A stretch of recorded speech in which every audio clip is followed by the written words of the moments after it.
আসসালামু আলাইকুম রহমতুল্লাহ।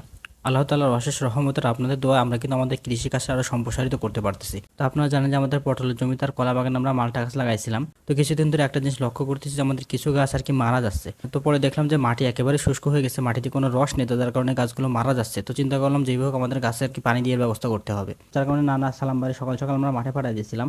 আর আমার খামারে যে সকল কাজগুলো ছিল সেগুলো সেরেই আর কি আমরা মাঠের উদ্দেশ্যে রওনা হয়েছিলাম। তো চিন্তা করলাম যেহেতু মাঠে যাচ্ছে আর পটল গাছও কেটে ফেলবো, তাহলে ছাগলগুলো সাথে করে নিয়ে যায়, তাহলে ওগুলো খাইতে পারবো, এক কাজে দুই কাজ হবে আর কি। তো আমরা আগে থেকে প্ল্যান করে রাখছিলাম যেহেতু আমরা জমিতে পানি দেবো আর কি, পানি দেবো তাহলে পটল গাছও কেটে ফেলি, কেটে ফেললে তাহলে ওর নিচে যে আমরা কিছু পরিমাণে পেঁয়াজের চারা লাগানোর চিন্তা ভাবনা করছিলাম। তো প্রথমে আমরা চিন্তা করলাম ভাতিশ পেঁয়াজের চারা লাগাবো। তো আব্বু বলছিল পেঁয়াজের চারা কিনে লাগাই আমাদের পোষাবে না, আমাদের ওখানে বুনে দিতে হবে। তো পটল গাছ যেহেতু আমরা কেটে দিচ্ছি, তাহলে ওর বেডের ভিতরে আমরা সম্পূর্ণ লাগানোর চেষ্টা করবো আর কি, মানে যতটুকু সম্ভব আর কি। তো সকাল থেকে নানা ওই গাছটাই করছিল, মানে পটল গাছ কাটা কাজটা করছিল আর কি।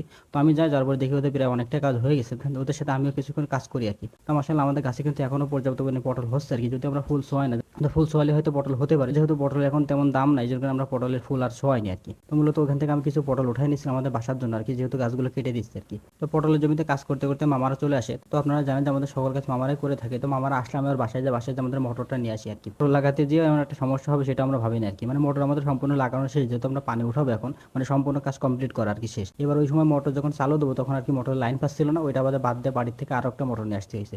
মানে আমাদের একটু বেশি কষ্ট হয়ে গেছিল আর কি। তো মোটর লাগানোর পর পানি উঠাতে আমাদের অনেকটা কষ্ট হয়ে গেছিল, যেহেতু অনেকদিন যাবত চেক বল আর কি মাটির তলে ছিল আর কি। তো আমরা গত বছর লাগাইছিলাম ওইভাবে চেক বলটা ছিল আর কি। আর মূলত এখানে যে মোটরটা ছিল আমাদের, এটা কিন্তু চুরি হয়ে গেছিল গত বছরই। আমাদের পাইপটা যেভাবে দেখতেছেন এইভাবে মোটরটার সাথে লাগানো ছিল, মানে প্লাস্টিক পাইপ, তো এটা ভেঙে নিয়ে এসে মোটর নিয়ে চলে গেছিল আর কি। চেক বলটা ওইভাবে থাকার কারণে আর কি মাটির ভিতরে ঢুকে গেছিল। তো সালাম ভাই নামাই দিয়েছিলাম, নামার পরে সালাম ভাই কাজটা করছিল, করার পরে মাসাল্লাহ পানিটা আমাদের ভালোভাবে উঠে যায় আর কি।